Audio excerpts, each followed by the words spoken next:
बिस्मिल्लाहिर्रहमानिर्रहीम। अस्सलाम वालेकुम। जिए भुट्टो। कभी कभी तो सोचना ये तुमने क्या किया लोगों। कभी तो सोचना ये तुमने क्या किया लोगों। ये किसको तुमने सरेदार खो दिया लोगों। हवाए बुग़्ज़ो खबासित चली तो अपने साथ उड़ा के ले गए इंसाफ की कबा लोगों। दिया था सुबह मसरत ने एक चिराग हमें, उसी को तुमने सरे शाम खो दिया लोगों। सुला दिया जिसे जिंदा में तुमने मौत की नींद, जगाएगी उसे हालात की सदा लोगों। जिए भुट्टो।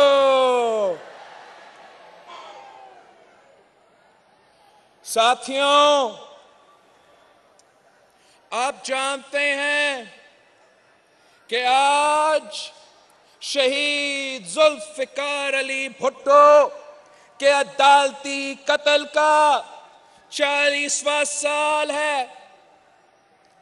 आज के दिन पाकिस्तान की तारीख का वो दर्दनाक पाप है जिसमें मज़ाहमत और शहादत की कई दास्तानें दर्ज है।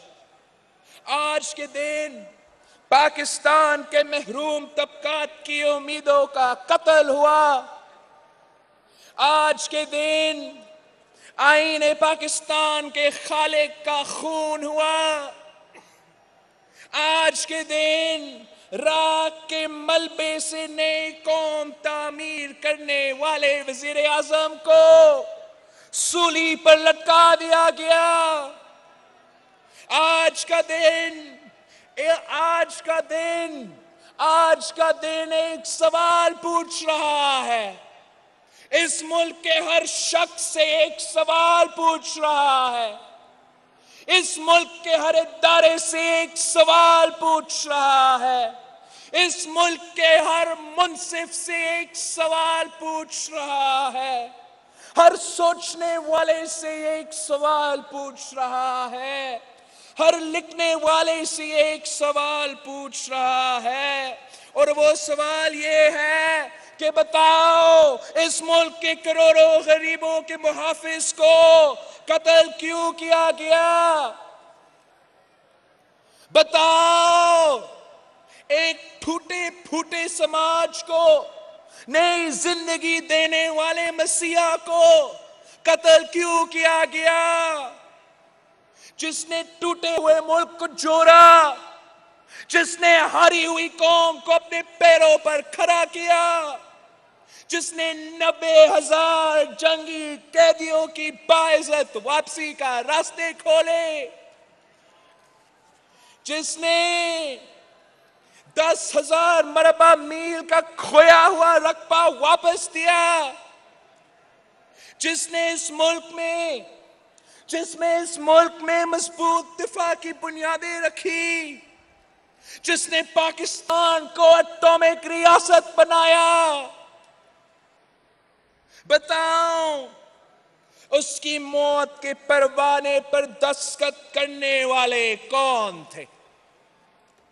ये सवाल 40 साल से पूछा जा रहा है। सदर पाकिस्तान ने 8 साल पहले इस मुल्क की सबसे बड़ी अदालत में दरखास्त की थी कि मलूज़, हमें भुट्टो शहीद का खून का जवाब दिया जाए। भुट्टो शहीद का खून आज भी पुकार रहा है, पूछ रहा है इंसाफ के इदारे से, इंसाफ कब मिलेगा। आज का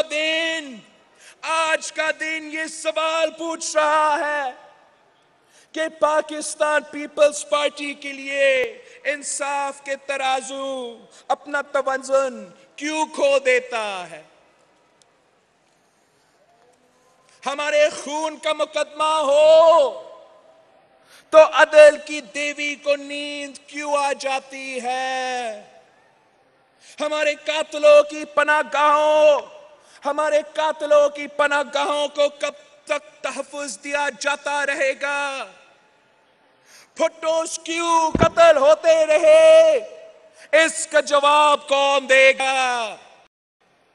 हमारे खून का हिसाब कौन देगा? इस एहतिसाब होगा। जुल्म फिर जुल्म है, भटका है तो मिट जाता है। खून फिर खून है, तपकेगा तो जम जाएगा।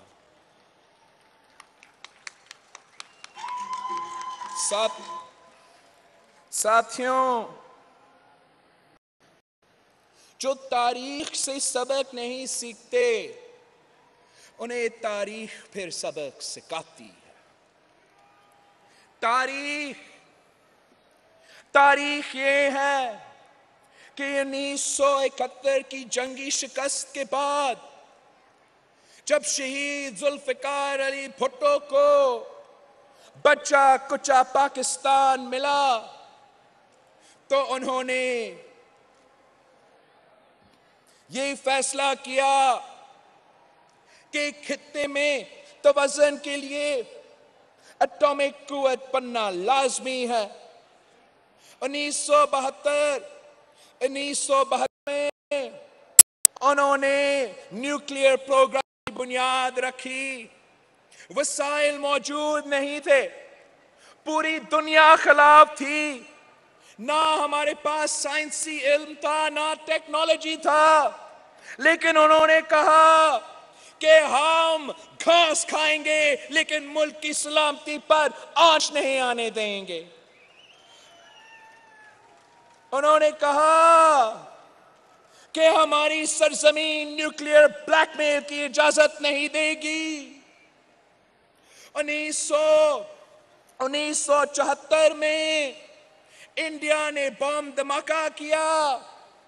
1978 में पाकिस्तान का न्यूक्लियर प्रोग्राम मुकम्मल हो चुका था, लेकिन तारीख का अलमिया देखे कि उसकी खबर शहीद जुल्फिकार अली भुट्टो को मौत की काल कोतरी में दी गई। एक साल बाद उन्हें तख्तेदार पर लटकाया गया।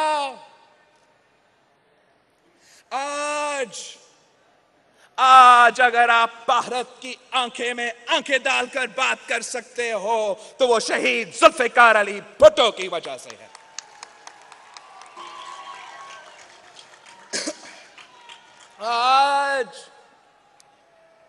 आज सरहदों पर हिफाजत करने वाला जवान पूछता है कि क्या भुट्टो को इस मुल्क का दिफा मजबूत करने की सजा दी गई? क्या उन्हें पाकिस्तान को न्यूक्लियर स्टेट बनाने की सजा दी गई? क्या उन्हें साम्राज्य कुव्वतों को लड़काने की सजा दी गई?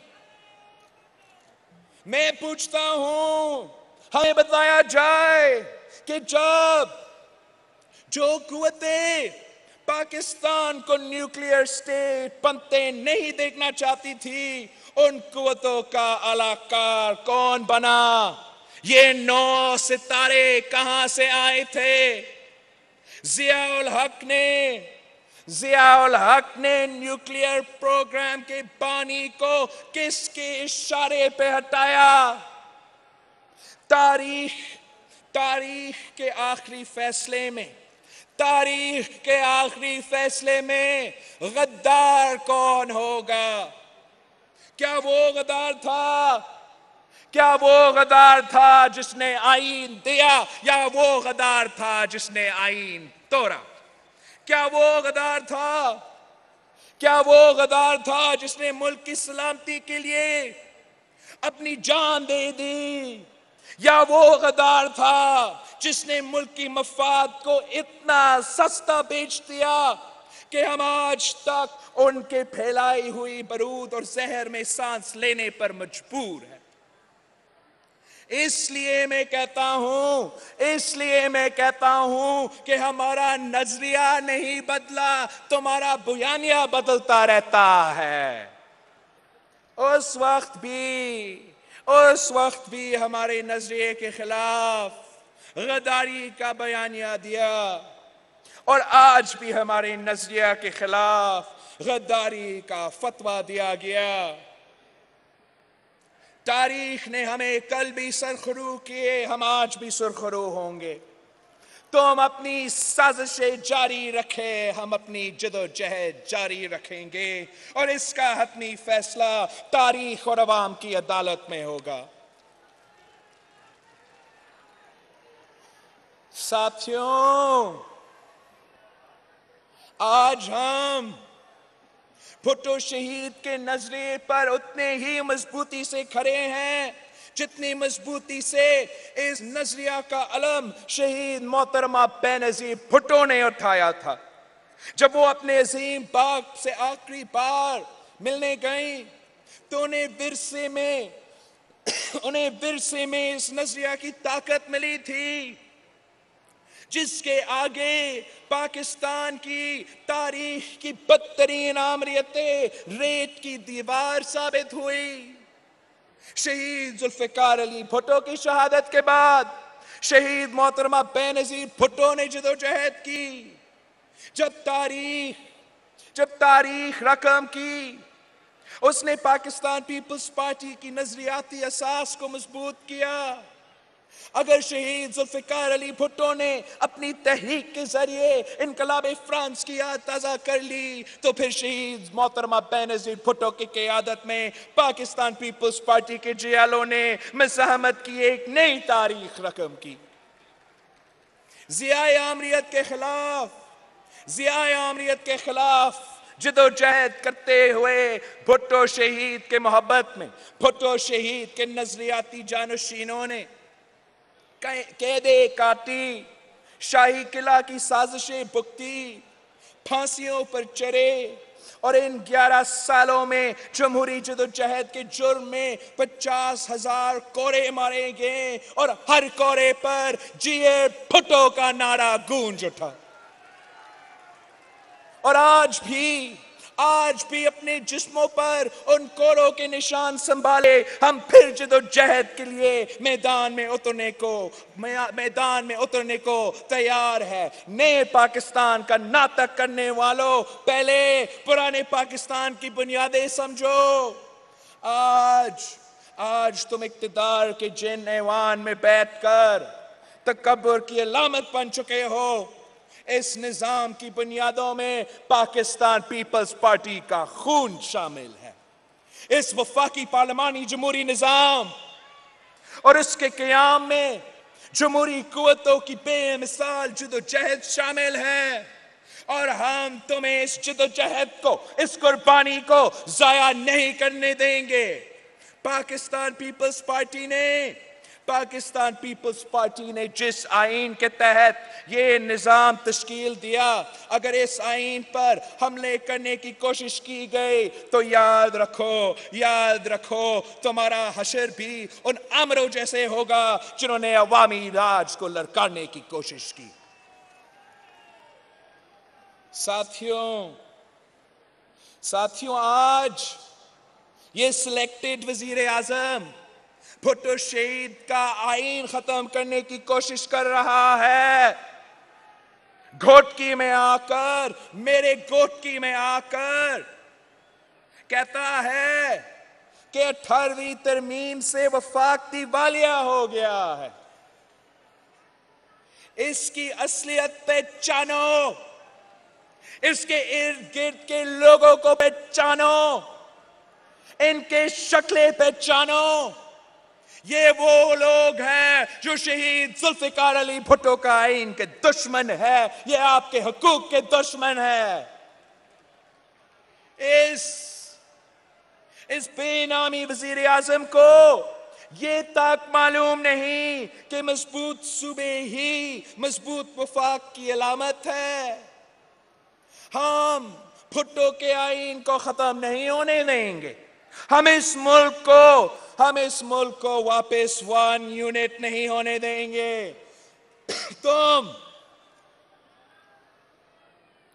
तुम कोशिश करके दिखा लो, हम तुम्हारे सामने दीवार की तरह खड़े हो जाएंगे। भुट्टो शहीद ने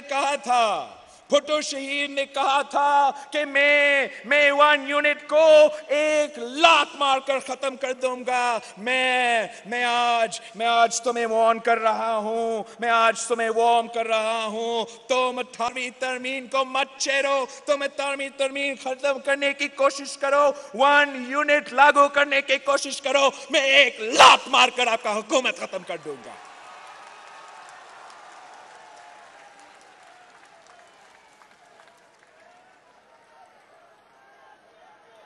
साथियों, खान घोटकी आकर कहता है, खान सिंध का नमक खाकर कहता है, उसे सिंध की जरूरत नहीं, तुझे सिंध की जरूरत नहीं। तुम कौन हो कठपुतली? सिंध को तुम्हारी जरूरत नहीं।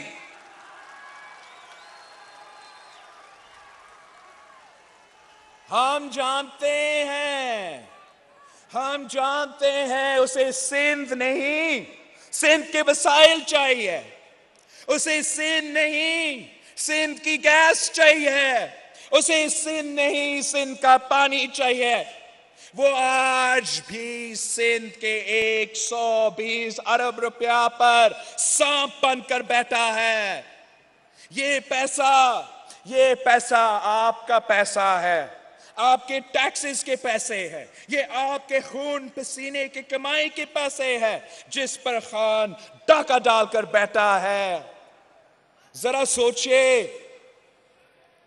120 अरब रुपए से हम क्या कर सकते थे?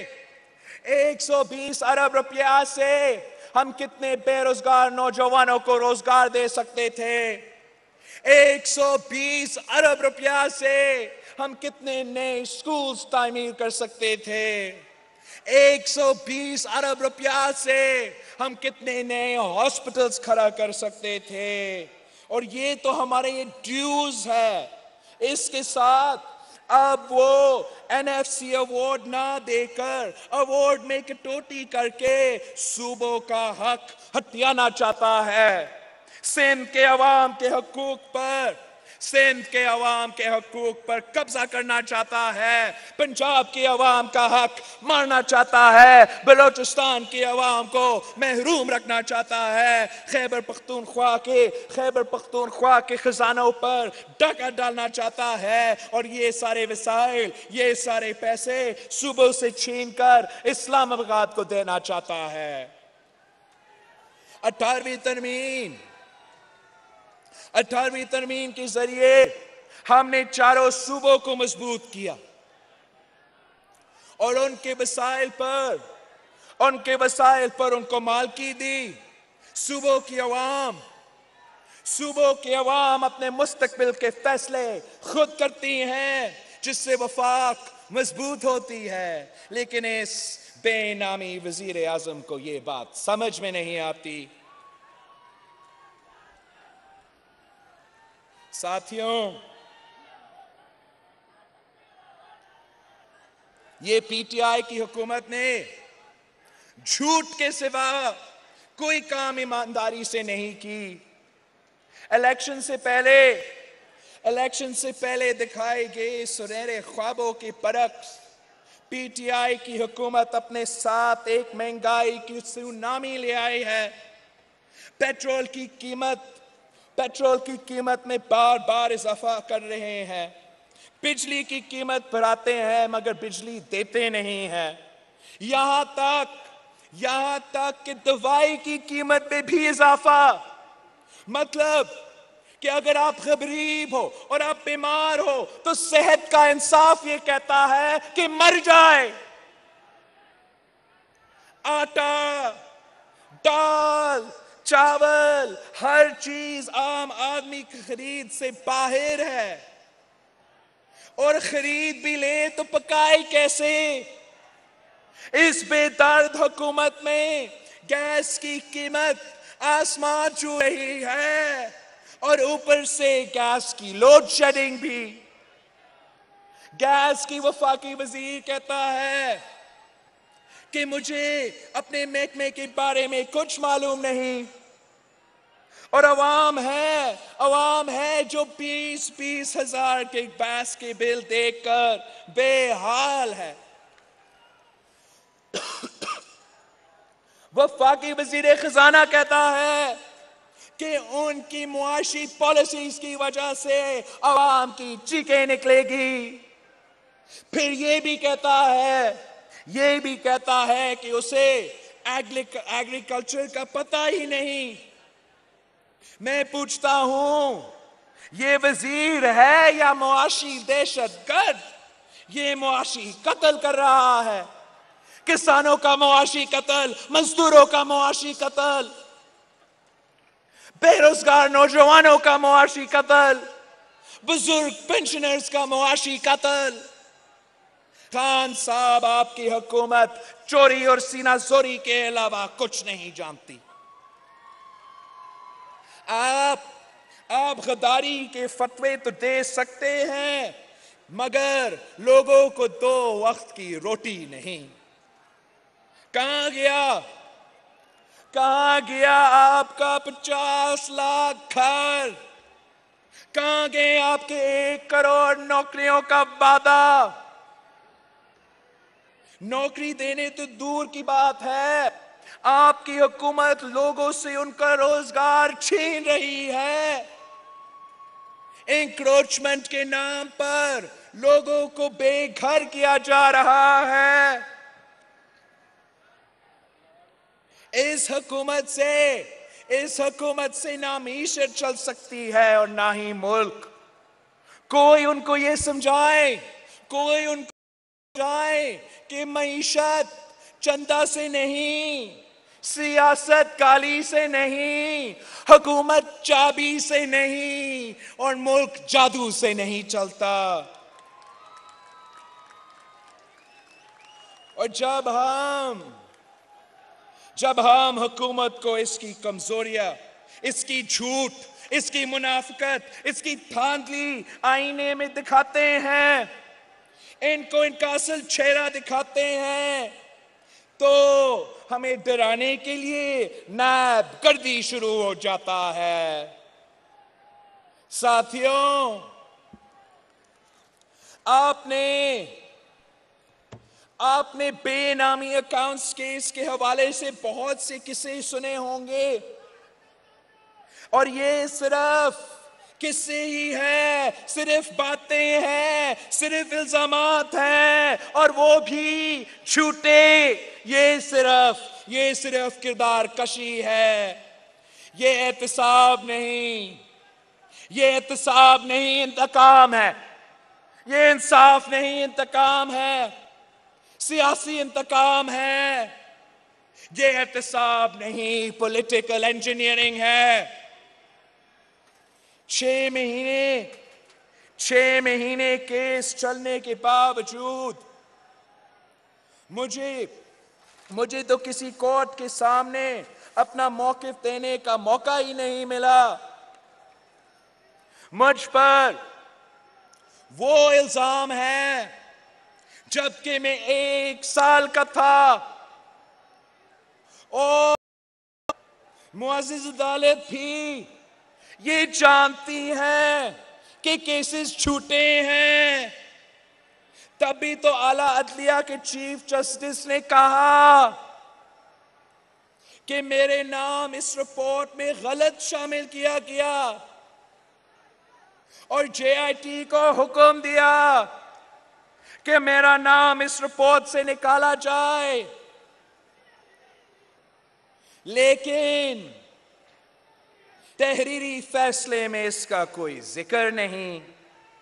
हत्ता के साबिक फाजिल चीफ जस्टिस साहब ने ISI के रुकन से सख्ती से पूछा, किसके कहने पर और प्रेशर में बिलावल भुट्टो जरदारी का नाम डाला गया। मगर अफसोस, अफसोस के दर्जनों वकला और मीडिया की मौजूदगी में सुनाया गया फैसला बदल दिया गया। खुली अदालत में सुनाया गया फैसला कुछ और था और जब तहरीरी फैसला आया तो कुछ और फिर जब आखिरकार पहली बार मुझे अदालत पेश होने का मौका मिला तो मुझे सिर्फ 3 मिनट सुना जाता है और बड़ी आसानी से कहा जाता है कि ऐसा तो कहा ही नहीं गया। मैं अपने काबिले एहतराम जज साहिबान से सिर्फ इतना गुजारिश करूंगा कि उस दिन की ट्रांसक्रिप्ट्स मंगवा ले, टेप सुन ले, आपको खुद हकीकत का पता चला जाएगा। दूसरी बात ये कि ये केस 184(3) के तहत इंसानी हकूक का केस कैसे बन गया। मुआजिज सुप्रीम कोर्ट की वो ताकत जो सिर्फ क्वेश्चंस ऑफ लॉ और इंसानी हकूक की संगीन खिलाफ वर्जियों की सूरत में इस्तेमाल की जाती है, हैरान कुन तौर पे उस ताकत को इलेक्शन के दौरान इस केस को उठाने के लिए इस्तेमाल किया जाता है। ये मुकदमा सुप्रीम कोर्ट ने इस वजह से उठाया क्योंकि सुप्रीम कोर्ट के मुताबिक ये सुस्त रवि का शिकार था। लेकिन हकीकत ये है कि ये केस कराची की बैंकिंग कोर्ट में पहले से चल रहा था और एफआईए इसमें इब्तिदाई चालान भी पेश कर चुका था, तो सुस्त रवि का सवाल ही पैदा नहीं होता। और अगर ये मान भी लिया जाए कि ये सुस्ती थी, तो इस मुल्क की अदालतों में लाखों मुकदमों में सुस्ती इंसानी हकूक की खिलाफ वर्जी नहीं। क्या शहीद जुल्फिकार अली भुट्टो का केस 40 साल बाद भी सुस्त रवि का शिकार नहीं है? क्या शहीद मोहतरमा बेनजीर भुट्टो का केस सुस्त रवि का शिकार है? क्या शहीद अकबर बुख्ती का केस सुस्त रवि का शिकार नहीं है? क्या 12 मई का केस सुस्त रवि का शिकार नहीं है? क्या असगर खान केस सुस्त रवि का शिकार नहीं है? क्या आईन तोड़ने पर गद्दार मुशर्रफ के खिलाफ मुकदमा सुस्त रवि का शिकार नहीं है?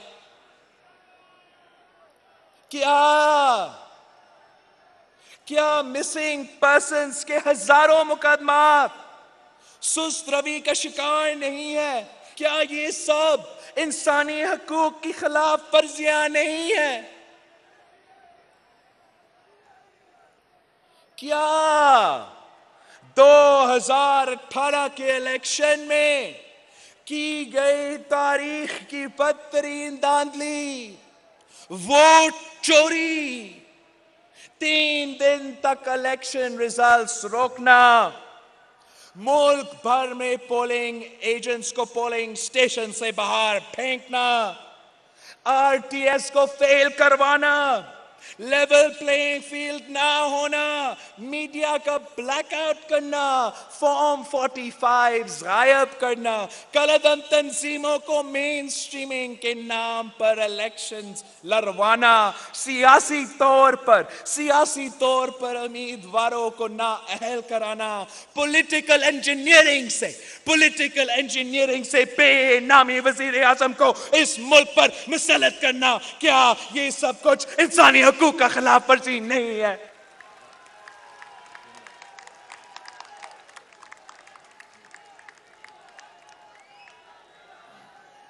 और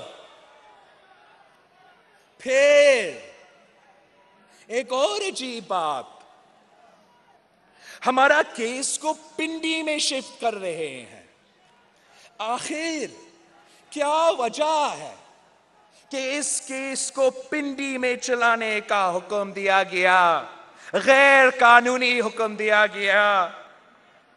जब मामला सिंध का है, जब तहकीकात सिंध में हो रही है, जब फरीक सिंध से है, तो फिर पिंडी में क्यों? आखिर पिंडी में ऐसा क्या है? जबकि कानून में इस बात की कोई गुंजाइश ही नहीं कि एक बार फिर पिंडी में हमारे लिए करबला बर्पा किया जा रहा है। इंसाफ के तकाजे पूरे करने के लिए हर केस में JIT क्यों नहीं बनती? अगर मेरे नाश्ते पर JIT बन सकती है, तो फिर दहशतगर्दी पर क्यों नहीं? तारीखी धांधली पर क्यों नहीं? वोट चोरी पर क्यों नहीं? बेनामी वजीर आजम पर क्यों नहीं? साथियों, हमारा कस्टोडियन ऑफ द हाउस को, स्पीकर सिंध असेंबली को, वो असेंबली जिसने करार पाकिस्तान पास की, झूठे केसेस में इस्लामाबाद से गिरफ्तार किया जाता है। उसकी बीवी और बच्चे को 8 घंटे तक यरगमार रखा जाता है। चादर और चार दीवारी को पामाल करते हैं। हमारे हैदराबाद से ताल्लुक रखने वाले MPAs के पीछे पड़े हुए हैं। वो नहीं चाहते कि बार बार इलेक्शन जीतने वाले MPAs अपने अवाम का खिदमत करें। अवामी नुमाइंदों को उनका हक, उनकी जमानत नहीं मिल रही, और दहशतगर्दों को NRO। मैं ये नहीं कहता कि एहतसाब मत करो। मैं ये भी नहीं कहता कि मेरा एहतसाब मत करो। मैं सिर्फ ये कहता हूं कि एहतसाब के नाम पर इंतकाम मत करो। मैं कहता हूं एहतसाब के नाम पर कौम को बेवकूफ बनाने की कोशिश मत करो। मैं कहता हूं एहतसाब के नाम पर पॉलिटिकल इंजीनियरिंग मत करो। मैं कहता हूं एहतसाब के नाम पर अपने खुद के गुनाह मत छुपाओ। और मेरे ये बातें इस हुकूमत को बर्दाश्त नहीं होती। जब मैं पूछता हूं कि नेशनल एक्शन प्लान पर अमल क्यों नहीं हो रहा, जब मैं पूछता हूं कि वफाकी वजीरों के कलदम तंजीमों से राब्ते और रिश्ते क्यों है, जब मैं पूछता हूं कि सियासतदानों को जेल में और दहशतगर्दों को रेस्ट हाउसेस में क्यों रखा जाता है, तो मुझे मुल्क दुश्मन करार दे तहरीक शुरू की जाती है। मैं पूछता हूं कि क्या मुल्क दुश्मन मैं हूं या वो वजीर हैं जो दहशतगर्दों को गोद में बैठकर बैठे हैं। मैंने इन 3 वजीरों को हटाने का मुतालबा किया, मगर खान ने उन 3 वजीरों को तो नहीं निकाला, उल्टा एक ऐसा शख्स को वजीर बना दिया जिस पर डैनियल पर्ल से लेके शहीद मोहतरमा बेनजीर भुट्टो तक दहशतगर्दी की साजिशों में मुलव्वस होने का इल्जाम है। ये हुकूमत ये सब कुछ करके क्या पैगाम देना चाहते हैं? ये किस किस्म की हुकूमत है? ये किस किस्म की बुज़दिल वजीर आजम है जो ना मोदी के खिलाफ बात करता, ना कलदम तंजीमों के खिलाफ बात करता, ना दहशतगर्दों के खिलाफ बात करता, मगर ऑपोजिशन के लिए बड़ा शेर बना हुआ फिरता है। साथियों, पाकिस्तान पीपल्स पार्टी ने हमेशा इंसाफ की उम्मीद रखी तो अदालत से रखी। बेशक हमें बारहा अदालत से मायूसी मिली। हम आज तक शहीद जुल्फिकार अली भुट्टो की अदालती कत्ल का इंसाफ मांगते हैं। हम आज तक शहीद मोहतरमा बेनजीर भुट्टो का कत्ल का इंसाफ मांगते हैं। हम आज तक अपने बहे हुए खून का हिसाब मांगते हैं। आखिर हमें अदालत से इंसाफ कब मिलेगा? हमारे खिलाफ किए गए जराइम का एहतसाब कब होगा? इंसाफ का सिला तब तक शुरू नहीं हो सकता जब तक शहीद जुल्फिकार अली भुट्टो की अदालती कत्ल का इंसाफ नहीं मिलेगा। हमारे निजाम अदल को अपने अंदर झकना होगा, अपनी इस्लाह करनी होगी, अपनी गलतियों को सुधराना होगा। भुट्टो शहीद को इंसाफ मिलने से ही इंसाफ की इब्तिदाई होगी। मगर साथियों, इतनी मायूसी के बावजूद, इतने इंतजार, इतनी बर्दाश्त के बावजूद मैं आप पर उम्मीद हूं कि ये ही अदालतें हमें इंसाफ देगी। साथियों, आज फिर हमें भुट्टो शहीद का नजरिया घर घर ले जाने की जरूरत है। बीबी शहीद की सियासी सोच गली गली तक फैलाने की जरूरत है। नौजवानों को ये बताने की जरूरत है कि भुट्टो शहीद की क़ियादत में आने वाला पुरअमन इनकलाब हमारी मीरास है। हम इस सफर को जारी रखेंगे। वो जिदोजहद जिसका आगाज भुट्टो शहीद ने किया और बीबी शहीद ने आगे बढ़ाया, इंशाअल्लाह हम इसको जारी रखेंगे। मगर मैं आपको बताना चाहता हूं कि ये आज भी भुट्टो शहीद से डरते हैं, उसकी सोच से डरते हैं, उसकी नजरिया से डरते हैं, उसकी फिक्र से डरते हैं, उसकी जिक्र से डरते हैं। ये इतना डरते हैं कि बीबी शहीद का नाम भी इनसे बर्दाश्त नहीं। बीबी शहीद बेनजीर इनकम सपोर्ट प्रोग्राम से बीबी शहीद का नाम निकालने की साजिश हो रही है।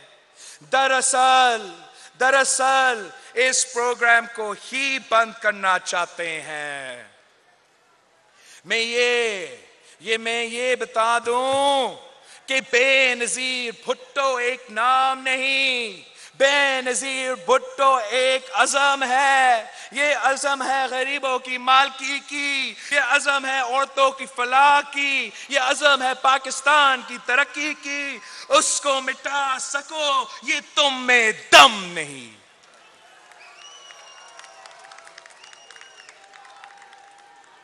साथियों, भुट्टो शहीद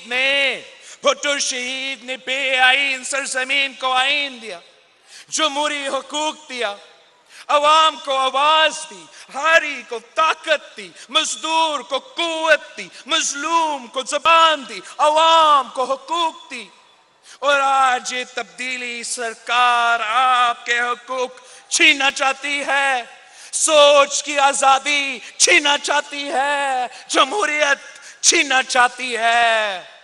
भुट्टो शहीद का दिया हुआ आईन खत्म करना चाहते हैं, मगर हम ये साजिश कामयाब नहीं होने देंगे। ये क्या समझते हैं कि नैब गर्दी के जरिए हमें डरा सकते हैं? ये क्या समझते हैं कि भुट्टो शहीद का नवासा झुक जाएगा?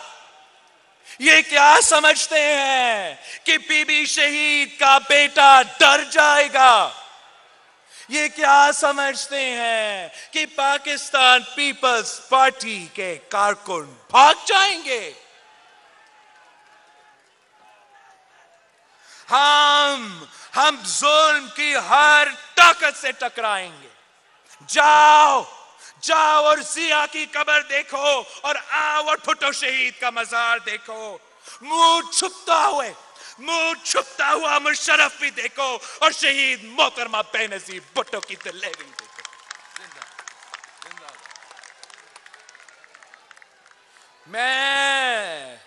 मैं आवाम से कहता हूं, आप यकीन रखें मैं आपके साथ हूं और अपनी आखिरी सांस तक आपके साथ रहूंगा। हम साथ मिलकर जिद्दोजहद करेंगे, हम साथ मिलकर लड़ेंगे और शहीद भुट्टो का नाम कमल मिशन को पूरा करेंगे। शहीद मोहतरमा बेनजीर भुट्टो का अंदरूरा मिशन पूरा करेंगे। मैं शहीदों की इस सरजमीन पर खड़ा होकर आपसे वादा करता हूं, मेरी जिंदगी आपका अमानत है और इस जिंदगी में आपका भाई, आपका बेटा, आपका दोस्त कभी आपको मायूस नहीं करेगा।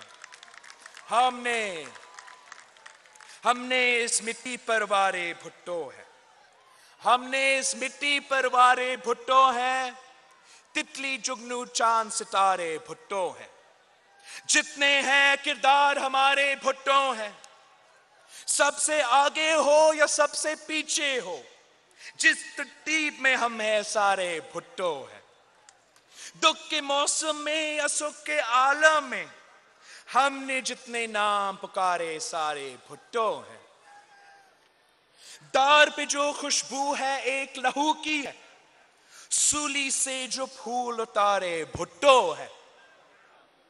आज अगर 2-4 कदम तुम आगे हो, ये मत समझो तुमसे हारे भुट्टो है। आज अगर 2-4 कदम तुम आगे हो, ये मत समझो तुमसे हारे भुट्टो है।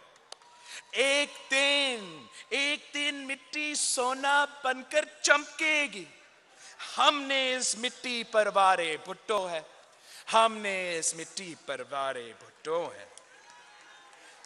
सचमुच में वो तारे तोड़कर लाए थे, इसलिए तो आंख के तारे भुट्टो है। उस कामत पर एक दुनिया कुर्बान हुई, ये मत कहना सिर्फ तुम्हारे भुट्टो है। एक तरफ यलगार यजीदी टोले की, एक अलमबरदार हमारे भुट्टो है। जान तो आनी जानी है, पर याद रहे हमको अपनी जान से प्यारे भुट्टो है, हमको अपनी जान से प्यारे भुट्टो है, हमको अपनी जान से प्यारे भुट्टो है। नारे भुट्टो जिए। दोस्तों अपनी जगह बैठे रहे। सरफराज अहमद साहब दुआ के लिए बुलाएंगे।